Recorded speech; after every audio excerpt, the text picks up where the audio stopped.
Quando a gente fala de plano diretor, a gente traz duas questões. O papel normativo do plano diretor, que é a lei do plano diretor, o que deve ser feito, os instrumentos urbanísticos para se fazer, né, o papel dos consórcios, do processo participativo, os conselhos gestores, os corredores que devem ser adensados, como adensar, qual tipo de sistema fundiário que você vai colocar. Então, tudo isso que são questões normativas, normas, né, regras para se fazer a cidade, é papel do plano diretor. Só que, além disso, o plano diretor tem outro papel também, que é o papel estratégico.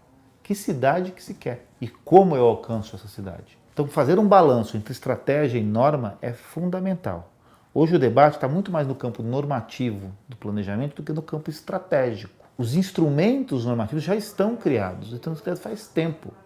O que precisa é definir melhor as estratégias e como alcançar essas estratégias. E aí que vem um pouco dessa proposta. A gente traz 3 princípios: o princípio de cidade compacta, de cidade adensada, usando menor área urbanizada, aproveitando ao máximo a sua infraestrutura, aproveitando ao máximo os seus equipamentos disponíveis, os parques, as escolas, os hospitais, os postos de saúde, as universidades, as áreas de lazer, e trazendo uma forma de convergir num mix de classes, ou seja, pobres e ricos dividindo o mesmo território, também um mix de usos, onde a cidade de uso misto é uma premissa para isso acontecer. A cidade conectada é onde entra o sistema de transporte, né? E é o sistema de transporte pensado coletivo e sustentável. É o transporte que é menos poluente, mais eficiente, mais compacto, acessível às pessoas, a diversos tickets, que traz um desenvolvimento mais sustentável, porque é mais coeso, menos suscetível a distúrbios e perdas, né? Horas de trânsito para ir ao trabalho, e você acaba com a saúde pública de uma sociedade. Traz ineficiência econômica. Então, a cidade compacta e a cidade conectada, elas andam de maneira muito colada, muito aderente uma à outra. E o terceiro princípio é a cidade coordenada, que tem a ver com gestão. É como colocar na mesma pauta, no mesmo território, ou melhor dizendo, territorializar, através de ações, a mesma estratégia. Como é que eu trago o fomento ao transporte coletivo e o desestímulo ao transporte individual? Como é que eu promovo uma rede de espaços públicos e áreas verdes ao longo dos eixos de transporte? Como é que eu trago o adensamento de uso misto ao longo de um corredor? As linhas novas que inauguraram, por exemplo, da linha 5 Lilás, né?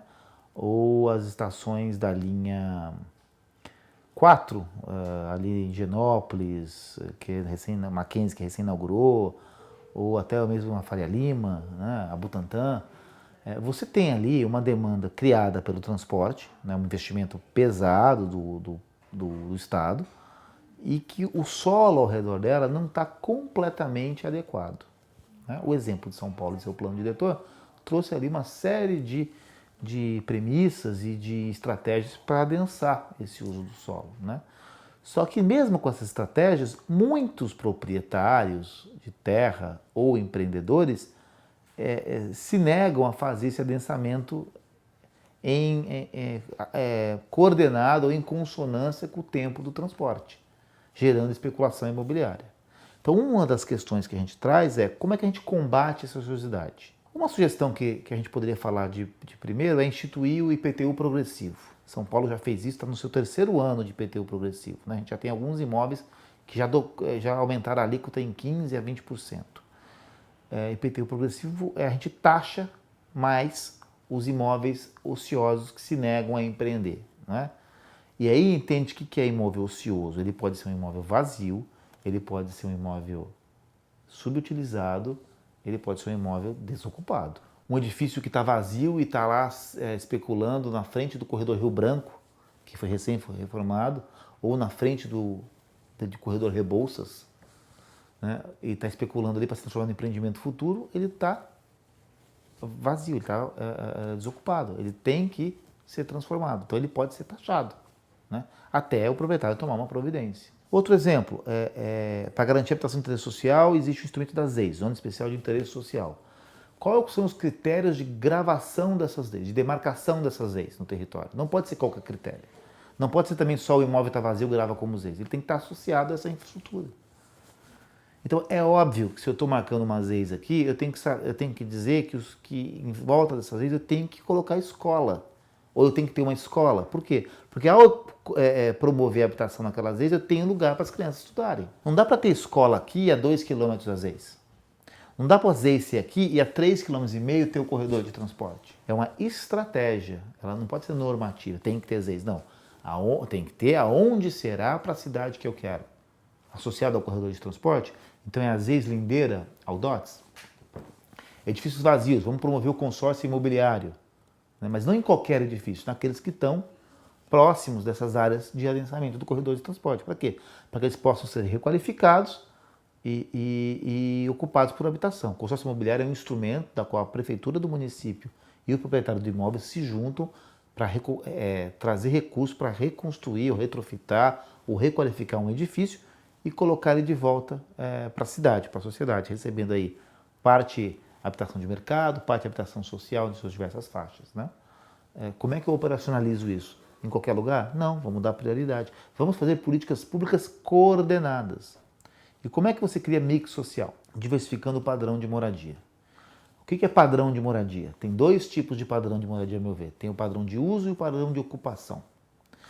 Apartamento, vou exagerar, tá? Apartamento de 400 metros quadrados é um padrão de moradia. Apartamento de 40 metros quadrados, que é 10 vezes menor, é outro padrão de moradia.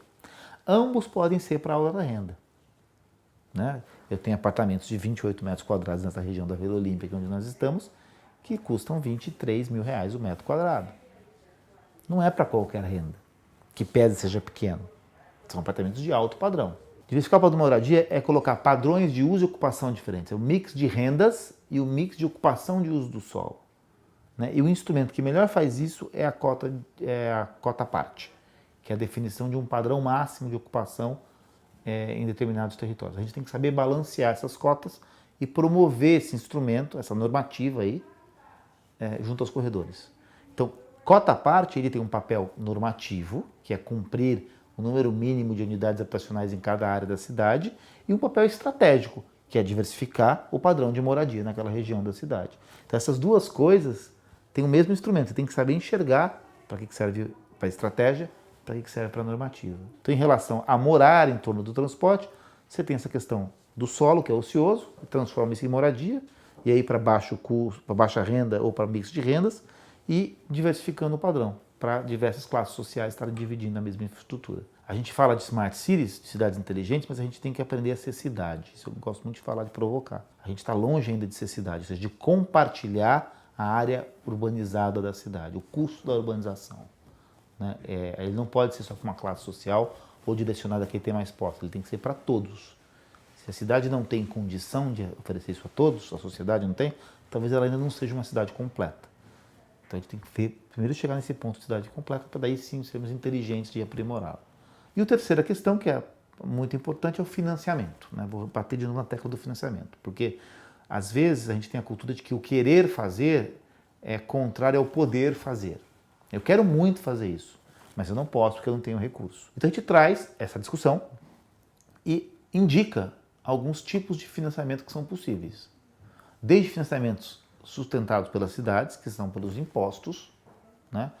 A gente perdeu um pouco essa clareza, mas se você ler para que serve o IPTU, serve para tudo que a gente não tem. Então o IPTU, por exemplo, serve para pavimentar a via pública. O IPTU serve para financiar a parte dos professores que dão aula naquela escola pública do meu bairro. O ITBI, que é o Imposto de Transmissão de Bens Imobiliários, que é o imposto que você paga quando você compra um apartamento, por exemplo. Você paga o passe da escritura, você paga aqui em São Paulo 4%. Para que ele serve esse recurso? A outorga onerosa do direito de construir. Tem bancos internacionais de fomento unilaterais que financiam a fundo perdido. Tem o Estado, né, que através do poder do ICMS, principalmente nas regiões metropolitanas. E as cidades, a todo momento, principalmente as grandes cidades, ficam inventando novos instrumentos para poder se financiar. Então, como é que é o papel de uma cidade média na região metropolitana? Ela é quase uma refém da cidade âncora. Né? Nós estamos aqui na nossa cidade, na nossa região, 39 municípios. Como é que os outros 38 lidam com isso? Como é que o Estado fomenta isso? Né? A gente não tem nenhum metropolitano fora do município de São Paulo. E não tem desde 50 anos, que faz agora esse ano. A gente traz esses elementos, também longe da pretensão de resolver. Acho que isso cabe ao prefeito, aos gestores, mas a gente indica onde encontrar. né? Então, acho que o papel um pouco do WRI, e que ele nos convidou, a mim o Daniel Montandon, a fazer com eles essa publicação, que eu acho que tem algumas provocações muito interessantes, que vai dar um bom debate.